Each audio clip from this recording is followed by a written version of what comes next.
Safety. Independent television 24 ঘন্টায় খবর।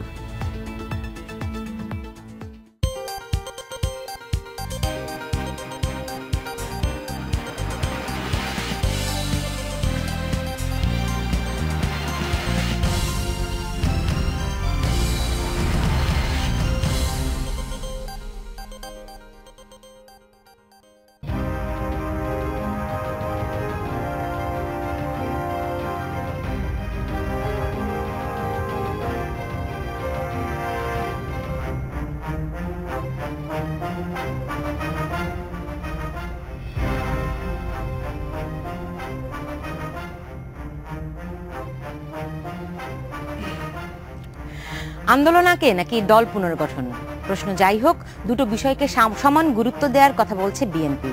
সে লক্ষ্যে লন্ডন থেকে ভবিষ্যৎ পরিকল্পনার কথাও শোনা যাচ্ছে। এই অবস্থায় পদত্যাগ করলেন বিএনপির দুঃসময়ে হাল ধরা নেতা শমশের মবিন চৌধুরী। এতে দল পুনর্গঠন প্রক্রিয়া ধাক্কা খেল কিনা উঠেছে সেই প্রশ্ন। এসব নিয়েই বাংলাদেশ এখন আপনাদের স্বাগত জানাচ্ছি আমি সুলতানা রহমান। আর আমার সঙ্গে কথা বলতে স্টুডিওতে আছেন প্রধানমন্ত্রীর উপ প্রেস সচিব আশরাফুল আলম খোকন, আছেন সুপ্রিম কোর্টের আইনজীবী ব্যারিস্টার রুমিন ফারহানা এবং শিক্ষক ও রাজনীতিবিদ ববি হাজ্জাজ। আপনাদের তিনজনকেই স্বাগত জানাচ্ছি।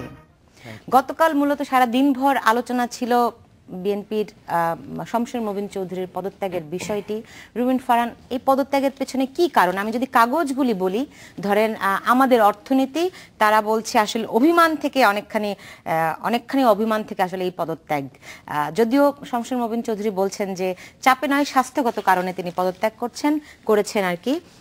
অন্যান্য কাগজগুলোও কিন্তু বলছে যে আসলে এই যে আপনি যদি দেখেন মানব কণ্ঠ, তারা বলছে ছোট করে লিখেছে অভিমান থেকে পদত্যাগ, রাজনীতিকে বিদায় জানালেন শমশের মবিন চৌধুরী। কিসের এত অভিমান, কেন এই অভিমান? আমি ওনার স্টেটমেন্টটা দেখছিলাম, আসলে ওনার বিভিন্ন পত্রিকার সাংবাদিকদের সঙ্গে উনি কথা বলেছেন, আজকে দিনভর কথা বলেছেন।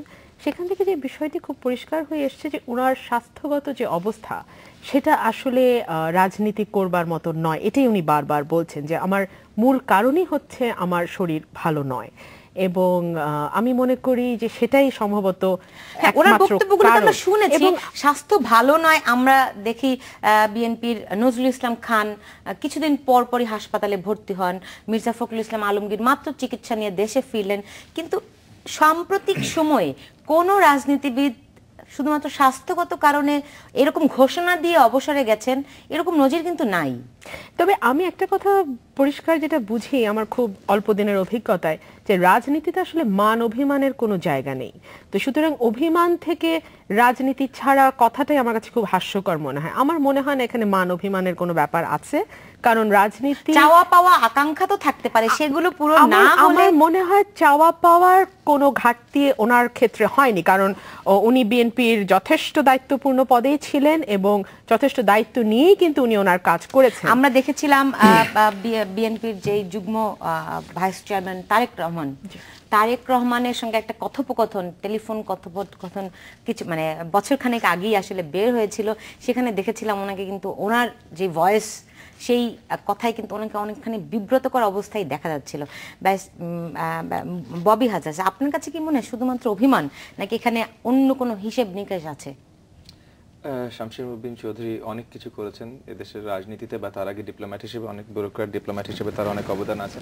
সো উনি যদি বলে থাকেন, পরিষ্কারভাবে বলে থাকেন যে উনি স্বাস্থ্যগত কারণে উনি অব্যাহতি নিচ্ছেন, রিটায়ার করছেন, তাহলে আমার মনে হয় আপাতত সেটা ছেড়ে দেয়াই ভালো। উনি যদি ফেরত আসেন, উনি যদি রাজনীতিতে ফিরে আসেন, তখনই আলোচনাটা শুরু হতে পারে। উনি কিন্তু বলেছেন যে আসলে জিয়ার পথে বিএনপি নেই, জিয়ার যেই আদর্শ নিয়ে বিএনপি শুরু করেছিল সেই পথে বিএনপি নেই। এটা উনি ছাড়া আমার মনে হয় বিএনপির আরো অনেক নেতৃবৃন্দ বলেছেন, গত কয়েক বছর ধরে বলেছেন, আমরা বারবার দেখেছি। এবং তারা তাদের এই স্টেটমেন্টটার কতটা মিনিং, মরহুম জিয়াউর রহমানের পথে কতখানি থাকলে বিএনপি আজকের বাংলাদেশে ভালো হতো, কতখানি না থাকলে ভালো হয়, এবং কতটা দূরে চলে গেছে, এগুলো অনেক কিছু, এগুলো রিলেটিভ বিষয়, তাদের কাছে আরো ভালো করে তাদেরকে ইন্টারভিউ করলে হয়তো জানা যাবে। কিন্তু উনি যখন বলেছেন স্বাস্থ্যগত কারণে উনি বিদায় নিচ্ছেন, বিশ্রাম নিচ্ছেন, তাহলে আমরা তাকে একটু বিশ্রাম নিতে দিই। তারপর বিশ্রাম নিয়ে যদি উনি ফেরত আসতে চান, আমরা তো বিশ্রাম নিতে দিতে চাই না, কারণ আসলে শুধুমাত্র মানে কেউ একটি কারণ বলল, পিছনে অনেক কারণ থাকে। কাগজগুলি যদি দেখেন তাহলে তিনি অভিযোগ মানে এই কাগজগুলিতে যে সমস্ত খবরগুলি এসছে তাতে দেখা যাচ্ছে যে তিনি অভিযোগ করেছিলেন বিএনপির হাইকমান্ডের কাছে যে বিশেষ করে গুলশানের যেই কার্যালয়ে কর্মকর্তারা আছেন তাদের বিরুদ্ধে ওনার বেশ কিছু ক্ষোভ আছে। আরেকটি কাগজটা আরো ভয়াবহ খবর দিয়েছে, আরো কয়েকজন সিনিয়র নেতার পদত্যাগের গুঞ্জন। এটা যদি সত্য হয়ে থাকে, আশরাফুল আলম খোকন, আপনার কাছে জানতে চাই, গতকাল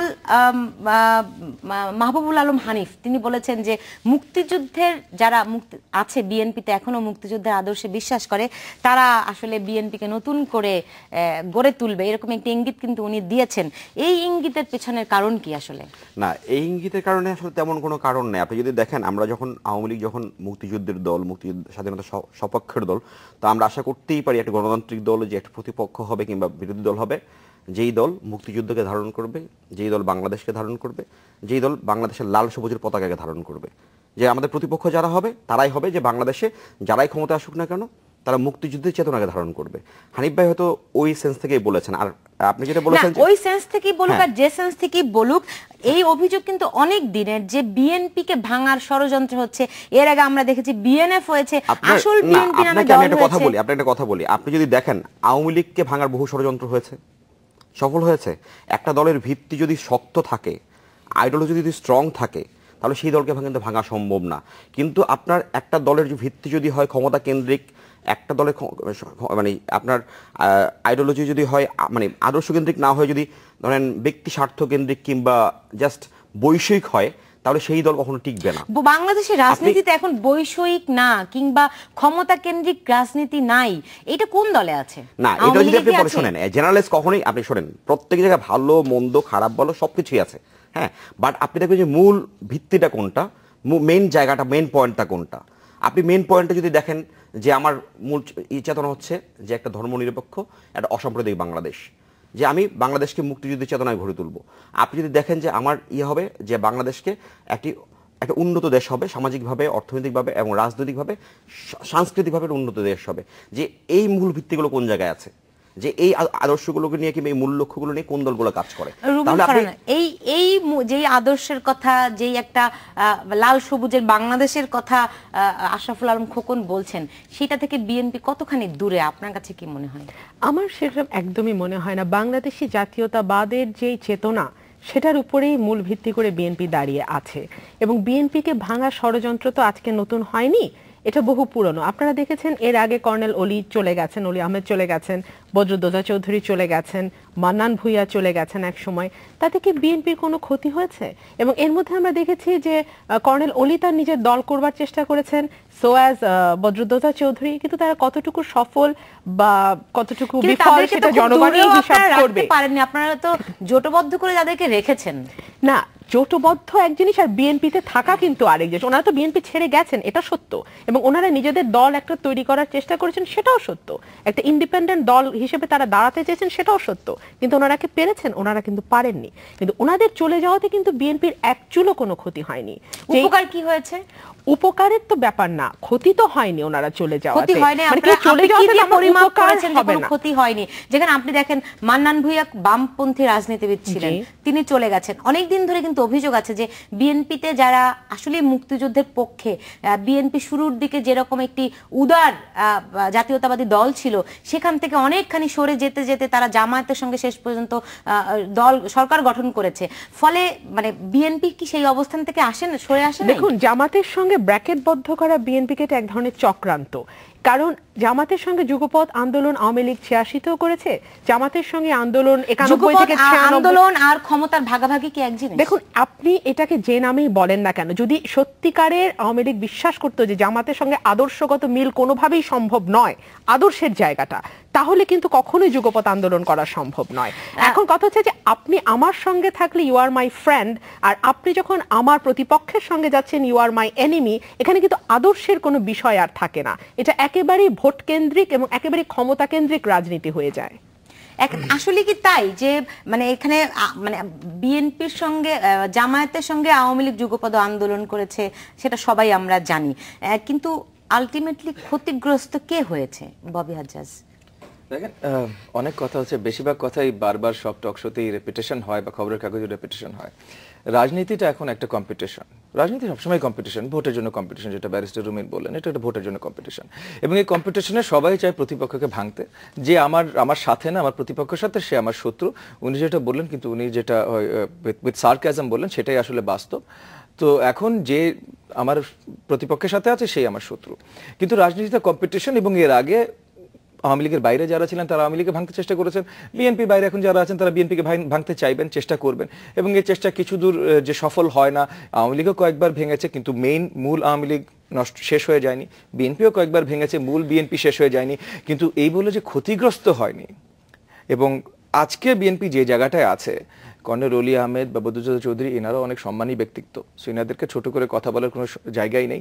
এবং এনারা থাকলে যে আজকে বিএনপি যে জায়গাটায় আছে, বিএনপি এই জায়গাটায় থাকতো, সেটা নিয়েও হয়তো অনেক ডাউটস উঠবে। সো ক্ষতি হয়নি, কেউ ছেড়ে চলে গেলে, এবং এত বড় নাম যাকে সবাই চেনে, সবাই জানে, সবাই শ্রদ্ধা করে, এরকম লোকজন ছেড়ে চলে গেলে আপনার কোনো ক্ষতি হবে না। এই জিনিসটা যখন আপনি চিন্তা করা শুরু করেন, বা এই জিনিসটা যখন আপনি প্রজেক্ট করা শুরু করেন, সেখানেও আপনার একটা ভুল আছে। আপনার ভুল শুধরানোর আগে, আমি জাস্ট একটা জিনিস শেষ করি, ভুল শুধরানোর আগে মানতে হবে ভুলটা কি হয়েছে, তারপর ভুল শুধরানো যাবে। সরি। জি জি, রুবিন ফারহানা, ববি হাজার যে প্রশ্ন তুললেন যে আসলে কেউ ছেড়ে গেলে ক্ষতি হয় না, এটা ভাবা ঠিক কতখানি? না দেখুন, এখন আপনাকে দেখতে হবে যে ওনারা ছেড়ে চলে গেছেন, ওনাদের প্রত্যেকেরই নিজস্ব নিশ্চয়ই কারণ আছে যে কারণে ওরা ছেড়ে গেছেন। কিন্তু তাতে কি বিএনপির জনসমর্থন বা বিএনপির যে ব্যাপক যে একটা জনপ্রিয়তা, একটা বিরাট রাজনৈতিক দল হিসেবে বিএনপির যে বিশাল একটি জনপ্রিয়তা, সেখানে কি সেটা কোনো রকম ছাপ ফেলেছে? আপনি কি সেটা জরিপ করেছেন? না, এটা জরিপের ব্যাপার না। আপনি যদি ছাপ পড়ে নাই, জরিপে কেন বলছেন? আমাকে বলেন, আমি যদি বলি ছাপ পড়েছে, জরিপের একটাই গ্রহণযোগ্য মাধ্যম, সেটা হচ্ছে আপনি একটি অবাধ, সুষ্ঠু, নিরপেক্ষ এবং ইনক্লুসিভ ইলেকশন দেবেন। আপনি যদি একটা অবাধ, সুষ্ঠু, নিরপেক্ষ এবং সবার অংশগ্রহণমূলক একটি ইলেকশনের আয়োজন করেন, যে ইলেকশনটিকে আওয়ামী লীগ সবসময় ভয় পেয়ে আসছে, এবং যে ইলেকশনটিকে অ্যাভয়েড করবার জন্য আওয়ামী লীগ 5ই জানুয়ারির মতো একটি তামাশা করেছিল, যদি সেটা না হতো তাহলে বিএনপির জনপ্রিয়তা কতটুকু, বিএনপির জনসমর্থন কতটুকু সেটা বোঝা যেত। তো আসলে বিএনপি করতেই রাজি হয়নি, তারাই আসে নাই নির্বাচনে। ফলে আসলে জরিপে কে করবে, ফেলে দেবেন বিএনপিকে, তাহলে তো হবে না। নিতে হচ্ছে মাত্র 40 সেকেন্ডের একটি বিরতি, সঙ্গে থাকুন।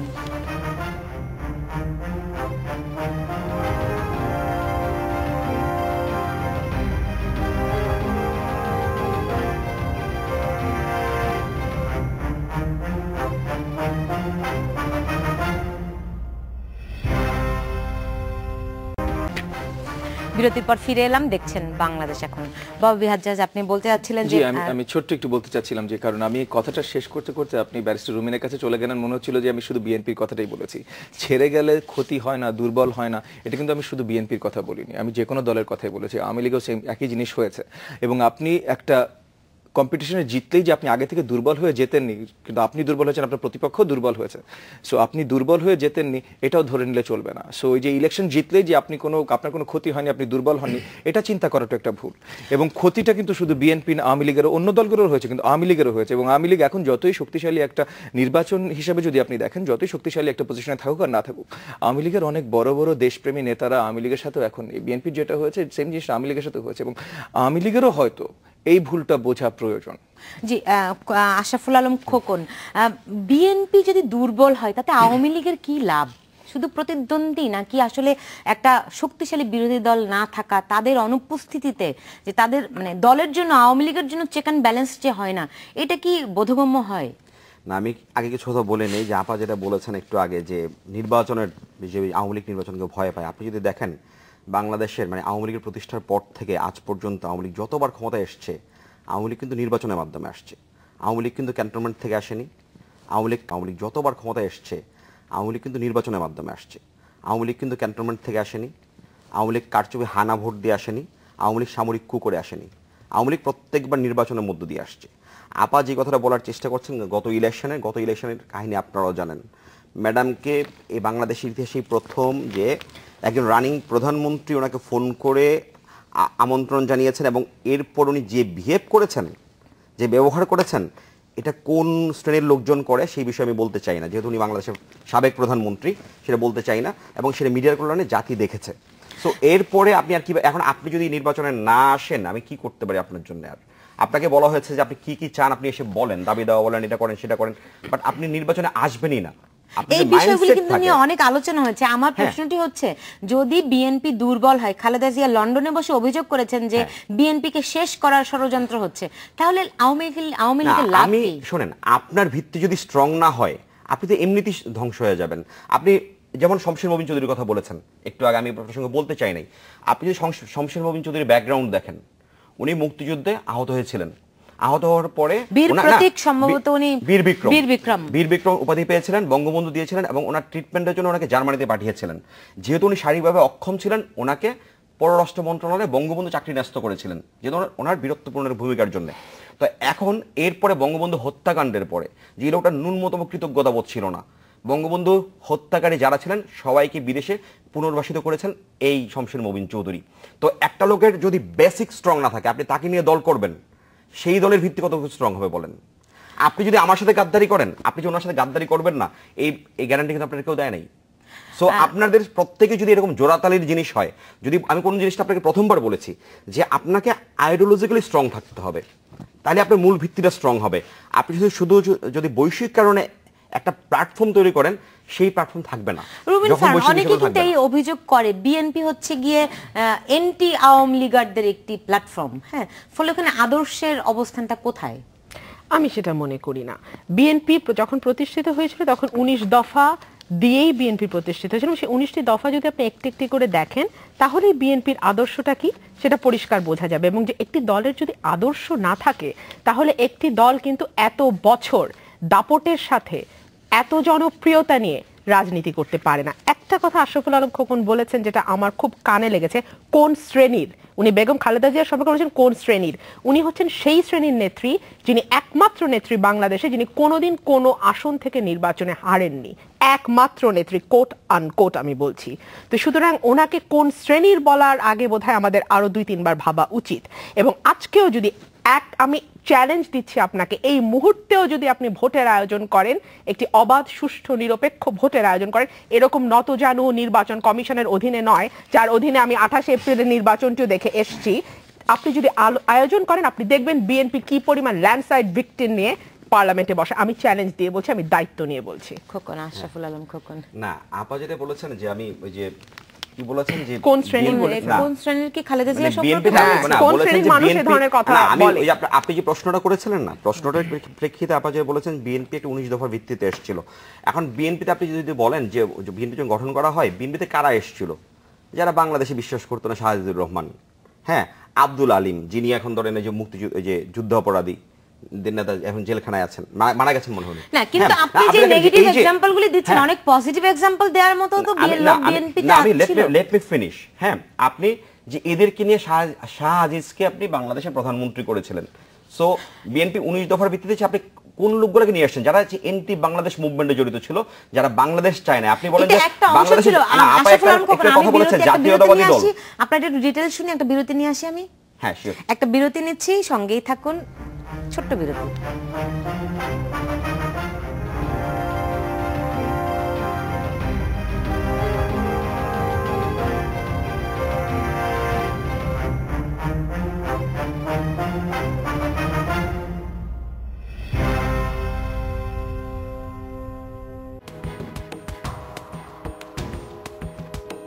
বাংলাদেশ এখন। বিরতির পর ফিরে এলাম, দেখছেন বাংলাদেশ এখন।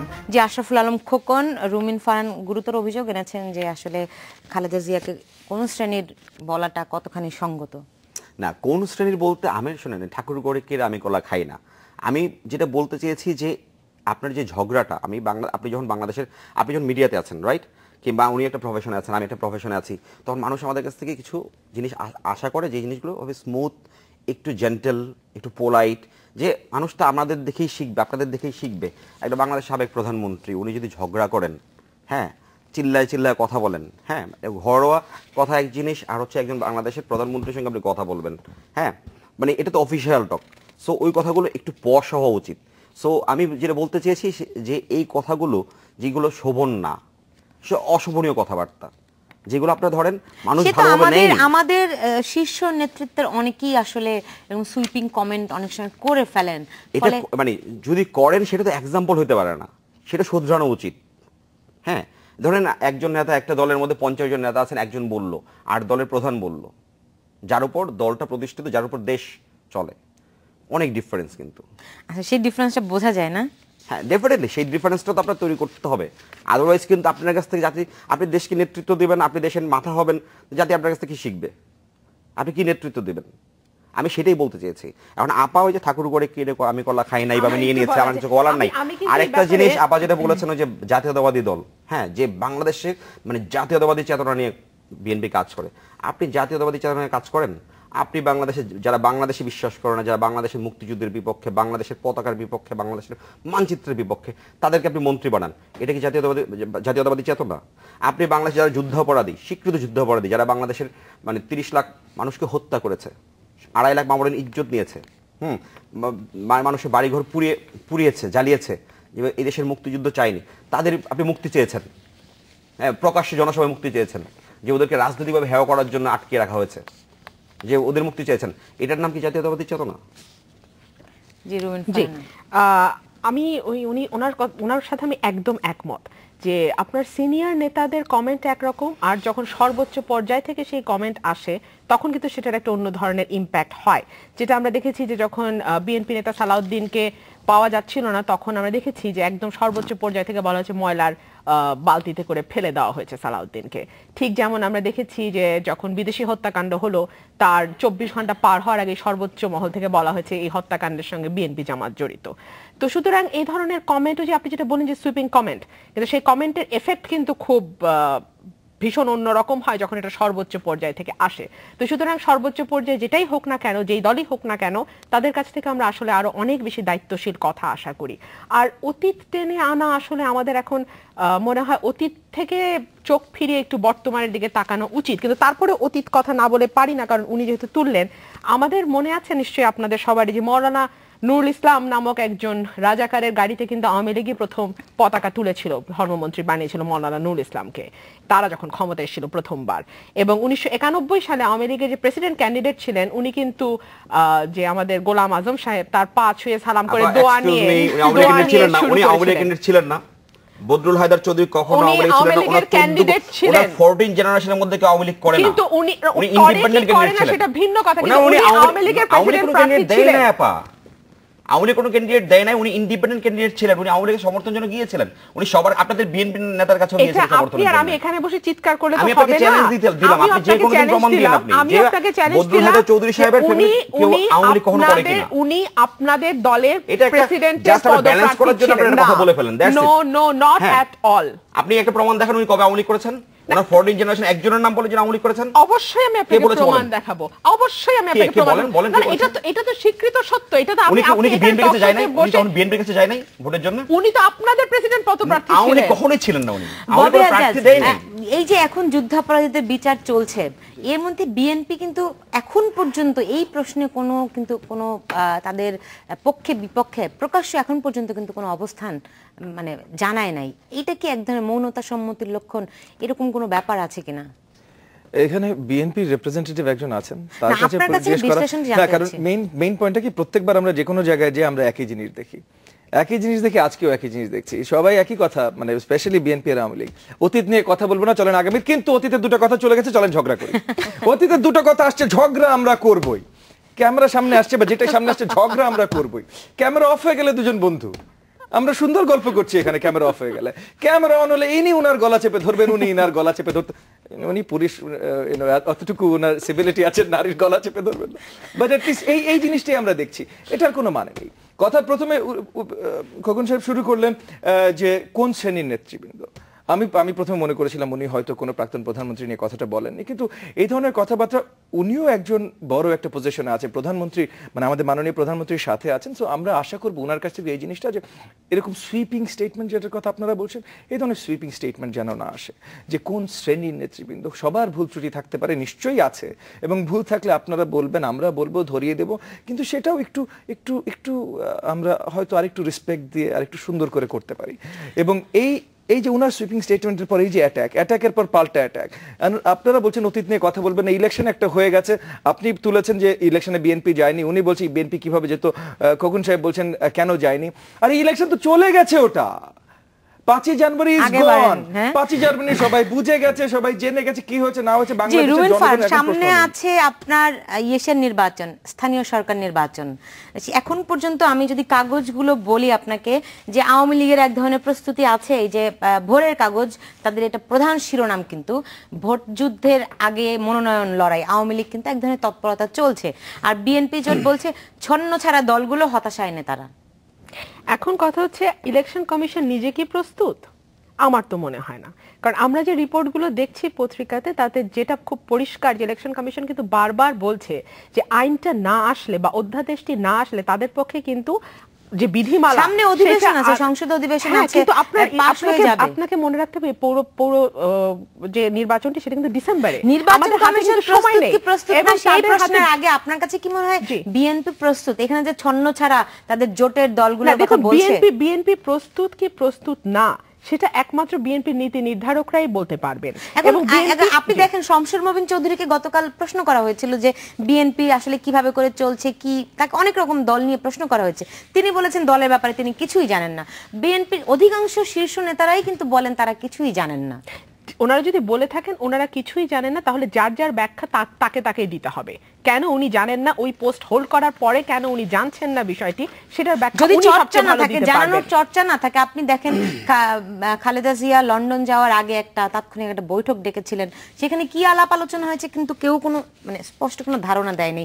দলগুলোর ভিতরে যে গণতন্ত্রের চর্চা, সেটার ঘাটতি আসলে কিভাবে পূরণ করা হয়েছে কিন্তু কেউ কোনো স্পষ্ট কোনো ধারণা দেয়নি। দলগুলোর ভিতরে যে গণতন্ত্রের চর্চা, সেটার ঘাটতি আসলে কিভাবে পূরণ করা সম্ভব, সেগুলির ফলাফল এখন রাজনীতিতে পড়ছে কিনা, এসব প্রশ্নের জবাব নিয়ে ফিরবো। নিচ্ছে একটা ছোট্ট বিরতি, সঙ্গেই থাকুন।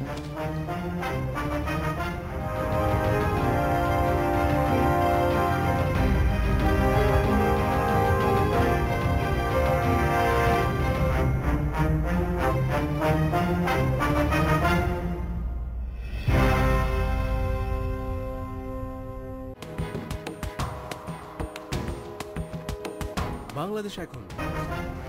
বিরতির পর ফিরে এলাম, দেখছেন বাংলাদেশ এখন। যে আশরাফুল আলম খোকন, আপনার কাছে প্রশ্ন ছিল যে দলগুলোর ভিতরে কতটুকু রাজনৈতিক বা গণতন্ত্রের আর কি চর্চা আছে, যেমনটা শমশের মোবিন চৌধুরীও কিন্তু গতকাল প্রশ্ন তুলেছেন। তিনি বলেছেন যে বর্তমান রাজনৈতিক পরিস্থিতি নিয়ে অনেক প্রশ্ন রয়েছে, কতটুকু গণতান্ত্রিকভাবে বাংলাদেশ রয়েছে।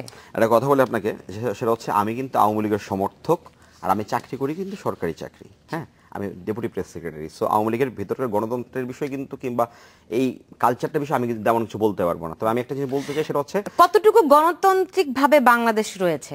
এটা আমার চেয়ে আপনারা ভালো জানেন, দলও ভালো জানে। এবং আওয়ামী লীগে আপনি দেখেন যে আওয়ামী লীগে কিন্তু প্রত্যেকবার আপনি যদি প্রত্যেকটা জিনিস দেখেন, আওয়ামী লীগের ছাত্রলীগের কথাই বলি, ছাত্রলীগ গত 3 টার্ম কিন্তু একদম স্বচ্ছ ব্যালট বক্সে ভোটের মাধ্যমে নির্বাচিত হয়।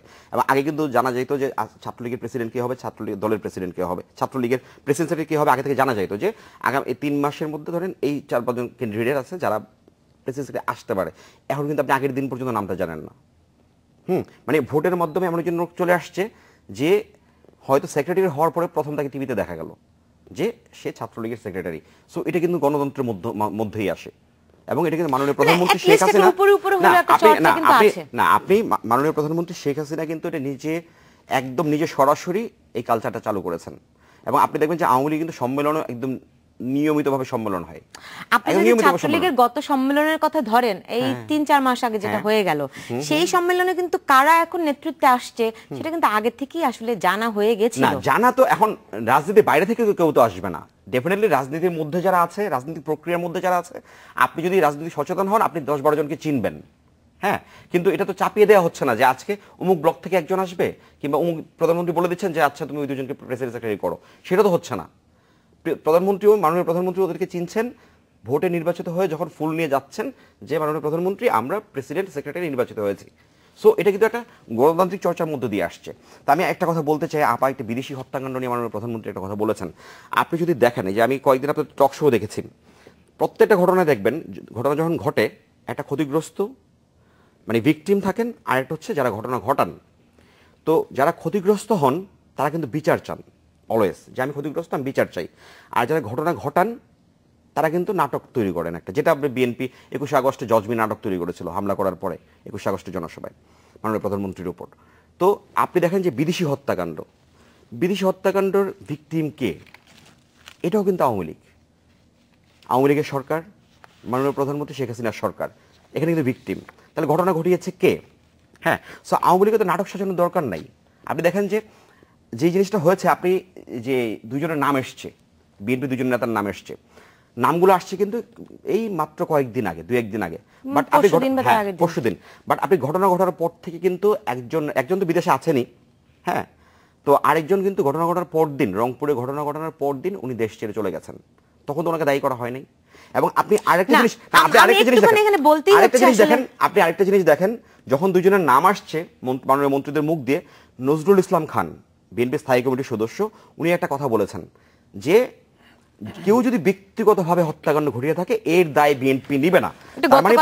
তার মানে পরোক্ষভাবে কিন্তু উনি স্বীকার করে নিয়েছেন যে বিএনপি করতে পারেন না, সেই অবস্থার পরিবর্তন সরকারের পক্ষ থেকে করা হয়েছে। স্বরাষ্ট্রমন্ত্রী একবার বলেছেন যে তিনি নাম বলে দিয়েছেন যে অমুক জড়িত। আপনি যখন জড়িত আমি বলবো তখন তো আপনি প্রটেস্ট করবেন। আপনি যখন একটা দলের মুখপাত্র, আপনি কথা বলতেছেন যে না আমার দল করে নাই, যে এই স্ট্রেংথ আপনার থাকতে হবে যে আমি করি নাই, তারপরে আপনিও কনফিউজড হওয়ার জন্য আপনি বলছেন যে আমার মানে যদি দলের কেউ ব্যক্তিগতভাবে করেও থাকে দল তার দায় দায়িত্ব নিবে না। এটা কিন্তু আপনি দেখেন যে দুইজনের কথা বলা হচ্ছে, এই দুইজন এখন এই মুহূর্তে লন্ডনে আছেন, যেখানে মাননীয় সাবেক প্রধানমন্ত্রী খালেদা জিয়া এবং তারেক রহমান অবস্থান করছেন, সেই একই জায়গায় আছেন। আমি আপনাকে বলি, যেদিন রংপুরের হসিকনীয় হত্যাকাণ্ড যেদিন হলো, সেদিনই কিন্তু আপনি যে দুজনের কথা বলছেন তাদের একজনের ভাইকে সাদা পোশাকে ধরে নিয়ে যাওয়ার অভিযোগ কিন্তু উঠেছিল ওই দিনই। ফলে সে ভীত সন্ত্রস্ত হয়ে দেশ ছাড়তেও পারে। ভাইটা যে রাশিদুন নবী বাবু, যিনি মেডিকেলে পড়াশোনা করেছেন, চট্টগ্রাম মেডিকেলে পড়াশোনা করেছেন, আপনি ওর ব্যাকগ্রাউন্ড জানেন? উনি চট্টগ্রাম মেডিকেলের বিএনপি ক্ষমতায় থাকা অবস্থায় 8টা আর্মস ধরা খেয়েছিলেন যখন বিএনপি ক্ষমতায় ছিল, এবং গোলাগুলিতে শিবিরের সাথে পারেননি, কারণ ওই চিটাং বেল্টে জামাত বিএনপির একটা বিশাল প্রভাব ছিল। দ্যাটস ওয়াই ক্ষমতার ওই রাজনীতিতে ওরা জামাতের সঙ্গে কুলে উঠতে পারে নাই। সো ওনার ব্যাকগ্রাউন্ডটা কিন্তু তাই। নজরুল ইসলাম খানকে আসলেই এর মধ্যে থেকে এই যে তিনি বলেছিলেন যে এর দায় দায়িত্ব কেউ ব্যক্তিগতভাবে হত্যাকাণ্ড করে থাকলে তার দায় দল নেবে না, এটা দিয়ে পরোক্ষভাবে কি এটার একটা এক ধরনের দায় স্বীকার করে আমি আসলে সেটা মনে করি না। আমার যেটা মনে হয়েছে ওনার বক্তব্য থেকে, উনি বলেছেন যে অপরাধ যেই করে থাকুক, হু এভার বি দ্য পারসন, যেই অপরাধ করে থাকুক তার শাস্তি হবে, সেটার সাথে দলের কোনো সম্পর্ক নেই। এবং আপনি যদি পুরো বক্তব্যটি দেখেন, তারপরেই উনি কিন্তু একটা কথা বলেছেন যে যদি এটার সাথে বিএনপিকে কোনোভাবে মিথ্যা অপবাদ দিয়ে জড়ানোর চেষ্টা করা হয় তাহলে বিএনপি তার প্রতিবাদ করবে। তো সুতরাং ওনার পুরো বক্তব্যটি যদি পড়েন তাহলে আমার মনে হয় বিষয়টি পরিষ্কার হয়ে যায়।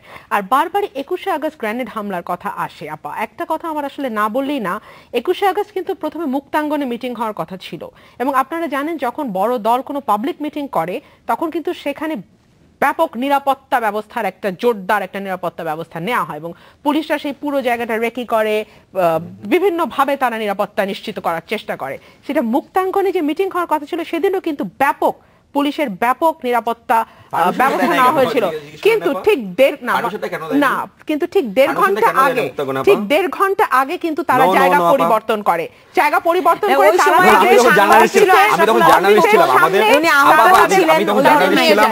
শেষ করি খোকন সাহেব, আপনি বলবেন তারা ঠিক দেড় ঘন্টা আগে তারা জায়গা পরিবর্তন করে। 2 হলো যখন বিএনপি বলেছিল FBI দিয়ে তদন্ত করা হোক, কিন্তু আওয়ামী লীগ কোন রকম সহযোগিতা সেই সময় করেনি। এখন এই কথাগুলো আসবেই, কারণ বারবারই যেহেতু 21শে আগস্টের কথা তারা টানে, এই কথাগুলো আসবে, কিছু করার নেই। আর আমরা যেটা 2 বিদেশি হত্যা নিয়ে আমাদের যে কথাটা হচ্ছিল, আপনি দেখেন এখানে 4 জনকে ধরা হয়েছে আপনার ইতালি নাগরিক হত্যার ব্যাপারে। তা পুলিশ বলছে তাদের 4 জনকেই তারা 25শে অক্টোবর ধরেছে। আমি যেহেতু একজন লয়ার, আমি লয়ার্স পার্সপেক্টিভ থেকে বিষয়টাকে একটু যদি দেখি, 25শে অক্টোবর তারা ধরেছে, ঘটনাটি ঘটেছে প্রায় 1-1.5 মাস আগে। তো ওরা এই 4 জন বসেছিল কবে তারা ধরা পড়বে এই অপেক্ষায়, এবং পুলিশ 4 জনকে 25শে অক্টোবরে ধরে ফেললো। খুব অবাক কাণ্ড না বিষয়গুলো। অথচ আপনি যদি তাদের পরিবারের ভার্সন শোনেন তাহলে আপনি দেখবেন যে একজন 12 তারিখে, একজন 14 তারিখে, এবং একজনের জন্য পুলিশের জিডিও করা হয়েছে। কেউ তো এই ঘটনার হত্যাকাণ্ডের আগে তো আটক হয় নাই কেউ। না, হত্যাকাণ্ডের আগে কেউ আটক তাইলে আপনি হয়নি। খুব স্ট্রংলি ধরতে পারতেন কিন্তু হত্যাকাণ্ডের আমার পরে। কথা হচ্ছে যে পুলিশ আমি একটু বলি, শিওর আমার কথা হচ্ছে যে আইন অনুযায়ী 24 ঘন্টার মধ্যে আপনার প্রডিউস করার কথা। আপনি 4 জনকে একসাথে 25 অক্টোবর কি করে প্রডিউস করলেন? 1 2 হচ্ছে কিছু প্রশ্ন তো আসছে। 2 হচ্ছে আপনি প্রথমে বললেন আমরা সবাই পত্রপত্রিকায় দেখলাম যে জায়গাটি অন্ধকারাচ্ছন্ন ছিল, আলো ছিল না পর্যাপ্ত এবং সিসিটিভিতে পরিষ্কার দেখা যায়নি। কিন্তু তারপরে পুলিশের তরফ থেকে দাবি করা হলো যে সিসিটিভি দেখেই নাকি তারা শনাক্ত করেছে। ঠিক আছে, হতে পারে। প্রথমে বলা হলো একটি লাল রঙের মোটরসাইকেল সিসিটিভিতে ধরা গেছে, পরে দেখা গেল এটি সিলভার কালার। যখন পুলিশকে এটা নিয়ে প্রশ্ন করা হলো, পুলিশ বলল আমরা আসলে রং নিয়ে এখন ভাবছি না। এই প্রশ্ন ফেসবুকে কিছু কমপ্লেন মানে কিছু রকমের ইকুয়েশন তৈরি করা হয়েছে, আপনি ওগুলো পড়ে আসছে পুরোপুরি কমপ্লেন একদম কনফার্ম। না, উনি তো অনেক ব্যাপারেই কনফার্ম, তাহলে তো খুব মুশকিল ওনার সাথে বসে টকশো করা। উনি যদি আমি কি বলবো সেটাও উনি কনফার্ম হন, আমি কোথা থেকে পড়লাম সেটাও উনি কনফার্ম হন, তাহলে তো খুব মুশকিল ওনার সাথে টকশো করা। না না, একটা কথা বলি, আপা এফবিআই কথা বলেছেন, একটা রং তথ্য দিয়েছেন, সেটা হচ্ছে এফবিআই কিন্তু 21 আগস্টের পর এসেছিল, আসে নাই তা কিন্তু না, আপা এসেছিল। আপনারা মিনিমাম সহযোগিতা করেন না। শুনেন, সহযোগিতা কেমনে করবে? একটা তদন্ত হচ্ছে গিয়ে একটা জায়গায় 21 আগস্ট অন দা স্পটের, আপনি যেদিন ঘটনা ঘটলো ওই দিন রাত্রেবেলা ধুয়ে মুছে পুরো সব ক্লিন করে দিলেন, তো এফবিআই তদন্তটা করবে কোন জায়গায়? এফবিআই তো আপনারা এনেছিলেন, সো আপনি সব আলামত তদন্ত করবে, আপনি সব আলামত নষ্ট করে দিলেন রাত্রেবেলা, সেটা এফবিআই বুঝতো না। না, এফবিআই আসছে, এফবিআই পরে গিয়েছে আপা, সেটা আপনি মনে হয় আমি জানেন না, সেদিন আসলে জজ মিয়ার যে মানে ঘটনাটি সেটি ঘটার পরে, সেটি উদ্ঘাটিত হওয়ার পরে আসলে এই প্রসঙ্গে আর কোনো বিষয় কিন্তু সেই অর্থে টেকে না। ইনভ্যালিড। তো আপার আরেকটা কথা আমি বলতে চাই, আমাকে একটা বিরতি নিতে হবে। আর যে কথাই বলুক আপনি উত্তরটা দিয়ে, আমি একটা বিরতি নিচ্ছি। কিন্তু আমার একটি বিষয় ছিল যে বিএনপি নেতা নজরুল ইসলাম খান গতকাল একটু অভিযোগ করেছেন যে বিএনপিকে নেতৃত্ব শূন্য করার একটা চেষ্টা হচ্ছে। কারা কি উদ্দেশ্যে এই চেষ্টা করছে, এই প্রশ্নের জবাব নিয়ে আমি ফিরবো। নিশ্চিত ছোট্ট বিরতি, সঙ্গে থাকুন।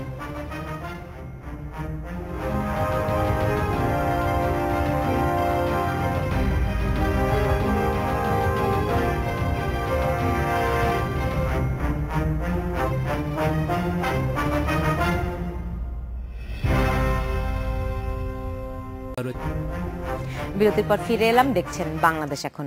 রুমিন ফারহান, কারা কি উদ্দেশ্যে বিএনপিকে আসলে নেতৃত্ব শূন্য করতে চায়? নিশ্চয়ই আপনার কাছে একটি ব্যাখ্যা আছে। হ্যাঁ, এটা তো আসলে পাল্টাপাল্টি অভিযোগ আছে, যেটা একটু আগে ববি হাজ্জাজ বলছিলেন যে এক পক্ষ সবসময় চেষ্টা করে অন্য পক্ষকে দুর্বল করে দিতে, এবং ভোটের রাজনীতিতে এবং ক্ষমতার রাজনীতিতে, ক্ষমতা কেন্দ্রিক যে রাজনীতি যেখানে আদর্শের কোনো জায়গা নাই, সেখানে তো এই ধরনের ঘটনা ঘটবেই। এবং বিএনপি আসলে কি করছে? তারা এরকম নেতৃত্ব শূন্য, কেউ তাকে করবে, সে বসে বসে নেতৃত্ব শূন্য হবে। দেখুন, নেতৃত্ব কখনো শূন্য হয় না, কখনো কোনো জায়গা কিন্তু খালি থাকে না। একটা দল যখন চলে যায়, আরেকটা দল অটোমেটিক্যালি সেই জায়গাটাকে পূরণ করতে চলে আসে। নেতৃত্ব কারা আসছে? না, কারা আসছে আপনি যদি নাম জিজ্ঞেস করেন আমি নাম বলতে পারবো না, কিন্তু নতুন নেতৃত্ব আসছে, কিন্তু নিশ্চয়ই নতুন নেতৃত্ব আসছে, নিশ্চয়ই নতুন নেতৃত্ব আসছে। কিভাবে আপনি নিশ্চিত হলেন? আমাদেরকে যদি একটু শেয়ার করতেন। আমি বলছি, এটা প্রকৃতির নিয়ম, প্রকৃতি কখনো ভ্যাকুয়াম থাকে না, কোনো জায়গা কখনো খালি থাকে না। আমি যদি তর্কের খাতিরেও বলি যে অনেকে চলে যাবেন, এখন ওই পদগুলো তো নিশ্চয়ই শূন্য থাকবে না, হয়তো তাদের চেয়েও যোগ্য নেতৃত্ব আসবে। সেখানে পাবে না কোনো জায়গা নাকি? না, ইউ নেভার নো, কে পাবে কে পাবে না জানি না। তার মানে বিএনপি দুর্বল হলে, আমি শুরু থেকে এই প্রশ্নটি করছি, কেউ জবাব দিচ্ছেন না আপনারা, বিএনপি দুর্বল হলে আওয়ামী লীগের কি লাভ? প্রথমত আমি জানি না, আমার মনে পড়ে না আমার কাছে প্রশ্নটি এসেছে, অনেকক্ষণ কোনো প্রশ্নই আসেনি আমার কাছে। আমি দেখছিলাম, আমি মনে করছিলাম বাড়িতে টিভি দেখছি, আসলে মজা লাগছিল, কারণ তর্কাতর্কি মজা লাগে দেখতে, টিআরপি বাড়ে। কিন্তু বিএনপি কি, আপনার প্রশ্নটা আরেকবার একটু রিপিট করুন। যে বিএনপি কে নেতৃত্ব শূন্য করে আওয়ামী লীগের কি লাভ? বা আওয়ামী লীগের মনোপলি হলে কারোর কোনো লাভ হয় না, কিন্তু বিএনপিকে নেতৃত্ব শূন্য করা যদি এত সোজা হয় তাহলে বিএনপির নেতৃত্ব ছিল না টু বিগিন উইথ। নতুন নেতৃত্ব কথা যেটা ব্যারিস্টার রুমিন বলছিলেন, নতুন নেতৃত্ব সব জায়গায় আসবে, কিন্তু বিএনপি এখন যে অবস্থানে আছেন সেই অবস্থানে যদি সেই মানসিকতা নিয়ে নতুন নেতৃত্ব আসে, সেই মানসিকতা নিয়ে, তাহলে বিএনপির কোনো লাভ হবে না। কিন্তু মোর ইম্পর্টেন্টলি বিএনপির লাভ দিয়ে আমাদের কারো কিছু আসে যায় না, যেটা সত্যি কথা। বিএনপি যারা নেতা আছেন তাদের আসতে যেতে পারে, বাকি দেশের কিছু আসে যায় না। দেশের যেটা আসে যায় সেটাতে দেশের কোনো লাভ হবে কিনা, রাজনীতির যে ধারাটা এখন প্রচলিত আছে সেখান থেকে কিন্তু বদল আসবে কিনা, এবং সেটা বদল আসতে হলে বিএনপি থেকে, বিএনপির নতুন নেতৃত্বে তাদের মানসিকতা বদলাতে হবে। এবং সেটা যেই দল এখন ক্ষমতা আছে সেই দলেরও হবে না তা না, কিন্তু সেই মানসিকতাটা বদলাতে হবে এবং প্রথমত আনতে হবে যে দেশ কিভাবে এগিয়ে যাবে। যেমন খোকন সাহেব একটা কথা বলেছিলেন যে যেটাই করছে যেটাই হচ্ছে বিএনপি করছে না করছে সেটা তো একটা সরকারি দলের থেকে আমরা বারবার একটা পাচ্ছি কিছু জানার আগে, আইন শৃঙ্খলা বাহিনী কিছু বলার আগে আমরা শুনে পাচ্ছি বিএনপি করছে, করলে করেছে বাট ঠিক করে তদন্ত করে বলেন তারপর ধরেন। কিন্তু উনি বললেন যে ভিকটিম আওয়ামী লীগ, না ভিকটিম আওয়ামী লীগ না, আওয়ামী লীগের ক্ষমতায় কিচ্ছু আসছে না। আগামী ইলেকশন যখনই হোক যেভাবেই হোক ইলেকশন না হওয়া পর্যন্ত আওয়ামী লীগ ক্ষমতা থেকে যাচ্ছে না। আওয়ামী লীগ ক্ষমতায় আছে, আওয়ামী লীগ যদি ক্ষমতায় থাকে তাহলে ভিকটিম আওয়ামী লীগ কিভাবে হলো? ভিকটিম এই দেশ, ভিকটিম এই দেশের জনগণ। সো আমাদেরও চিন্তা করা শুরু করতে হবে, ওনাদেরও চিন্তা করা শুরু করতে হবে যে ভিকটিম কে, এবং তারা শুধু আওয়ামী লীগের কথা আমি বলছি না, এবং যখনই আমি বলছি তখন হয়তো ওনারা এখন সরকারে আছেন বলে ওনাদের নামটা আসছে, কিন্তু আপনার দেখতে হবে যে ভিকটিম দেশ এবং দেশের জন্য আপনি কি করতে পারেন, সেখান থেকে এগিয়ে কোথায় নিয়ে যেতে পারেন। জি আশরাফুল আলম খোকন, যে আমি ভিকটিমটা বলেছি এই জন্য, যখন যেহেতু নেতৃত্বে আওয়ামী লীগের সরকার, মাননীয় প্রধানমন্ত্রী শেখ হাসিনা, সো দেশে যখন ক্ষতিগ্রস্ত হবে, দেশের ইমেজ যখন ক্ষতিগ্রস্ত হবে, দায়িত্ব ওনার ঘাড়েই যাবে, আমি সেই সূত্রে বলেছি। আরেকটা বিষয় যে আপনি নেতৃত্ব শূন্যর কথা বলেছেন না, নেতৃত্ব শূন্য করলে কার কি লাভ? নেতৃত্ব শূন্য করলে আসলে কোনো লাভ নাই। আপনি যদি এক্সাম্পল দিই, আমি ধরেন ৭৫-এর পরে দেখেন জাতীয় 4 নেতাকে কিন্তু জেলখানায় হত্যা করা হয়েছে, এটা কিন্তু আওয়ামী লীগকে নেতৃত্ব শূন্য করার জন্য। কোনো লাভ হয়েছে? কোনো লাভ হয়নি। কিন্তু আপনি দেখেন ২০০১-এর ইলেকশনের পরে নেতৃত্ব শূন্য করার জন্য কিন্তু ধরেন শামেস কিবরিয়া, আসলনা মাস্টার গাজীপুরে, তারপরে আপনার ধরেন খুলনার মঞ্জুরুল ইমাম, নাটোরের মমতাজ সাহেব কিংবা আইভি রহমান, এদেরকে হত্যা করা হয়েছে। কোনো লাভ হয়েছে?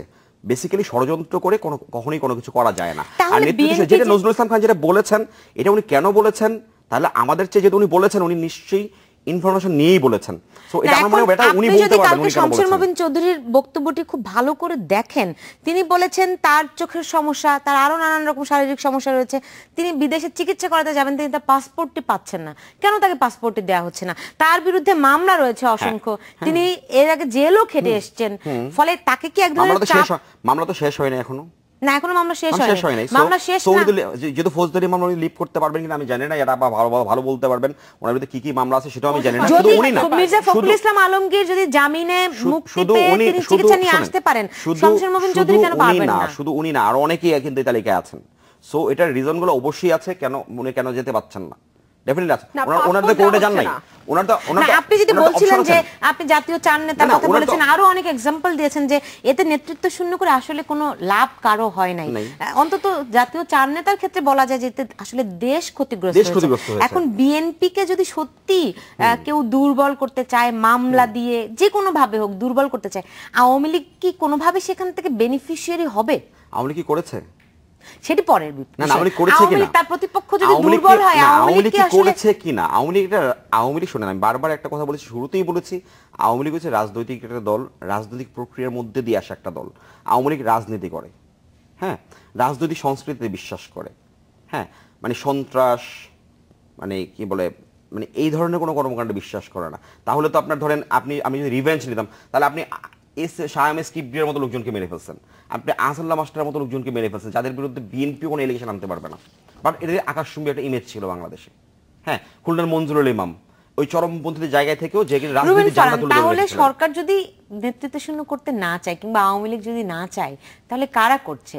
এবং বিএনপি কেন এত দুর্বল যে একটু ঝড় আসলেই সে দুর্বল হয়ে পড়ে যাবে, এরকমটাই বা দলের ভিতরে এই সংকট কেন?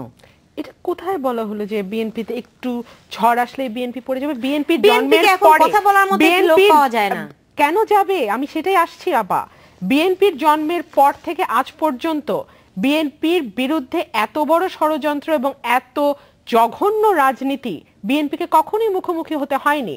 বিএনপির চেয়ারপারসন থেকে শুরু করে ওনার বিরুদ্ধে আছে 19টা মামলা, আমাদের যে সিনিয়র ভাইস চেয়ারম্যান তার বিরুদ্ধে আছে 46টা মামলা। আপনি যদি এরপর একটা একটা করে দেখেন আমাদের স্ট্যান্ডিং কমিটি, আমাদের আওয়ামী লীগেরও এখন যে বর্তমান প্রধানমন্ত্রী তার বিরুদ্ধে 15টি মামলা ছিল, এবং এখন 10টা লোক একসাথে বার হলে পুলিশ যেভাবে, প্রশাসন যেভাবে ঝাঁপিয়ে পড়ে, বাংলাদেশের ইতিহাসে বিরোধী দল দমনের এরকম নজির আর কখনো সৃষ্টি হয়নি।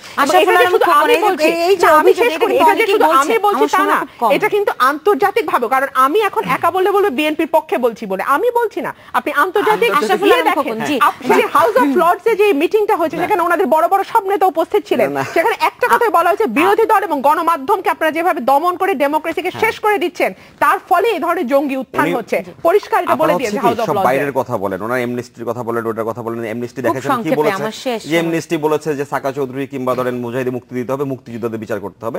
উনি ওইসব যারা ইনস্টিটিউট ওইগুলো টেনে নিয়ে আসছেন। আপনি যদি দেখেন আপনার যে মামলার কথা বলা হচ্ছে খালেদা জিয়ার, আমি 19টায় যাবো না ভাই, একটা মামলা আছে ওনার বিরুদ্ধে, আমি যদি বলি এতিমের টাকা মেরে খাওয়ার মামলা, জিয়া অরফানেজ ট্রাস্ট মামলা, যে ট্রাস্টের টাকা আপা হাইছেন না, হাসলে লজ্জা লাগবে কেন জানেন? না কেন জানেন? জিয়া অরফানেজ ট্রাস্ট মামলা এটা চেকে, আপনি যে অরফানেজ ট্রাস্ট যেটা এতিমদের টাকা আপনি এনেছেন মানুষের কাছ থেকে, আপনি সেই টাকা দিয়ে লোন পরিশোধ করেছেন চেকের মাধ্যমে। আপনি তো একজন লয়ার আপা, আপনি কিভাবে এতিমের টাকা মেরে খান? প্রধানমন্ত্রীর বিরুদ্ধে যে মামলাগুলো ছিল এবং তাদের নেত্রীর বিরুদ্ধে যে মামলাগুলো ছিল সবগুলো তারা ক্ষমতায় আসার পরে মুছে দিয়েছে। আমার সময় শেষ, আসলে বিএনপি বলছে তার বিরুদ্ধে ষড়যন্ত্র হচ্ছে, সরকার বলছে তার বিরুদ্ধে ষড়যন্ত্র। একটা কথা বলি, আসলে আমরা আমাদের নির্দিষ্ট লক্ষ্যে এগিয়ে যাব, দেশ এগিয়ে যাবে, আমরা এই প্রত্যাশাই করছি। আপনাদের তিনজনকে অনেক ধন্যবাদ আজকে স্টুডিওতে আসার জন্য। দর্শক আপনাদেরকে অনেক ধন্যবাদ এতক্ষণ আমাদের সঙ্গে থাকার জন্য। আপনারা সবাই ভালো থাকুন।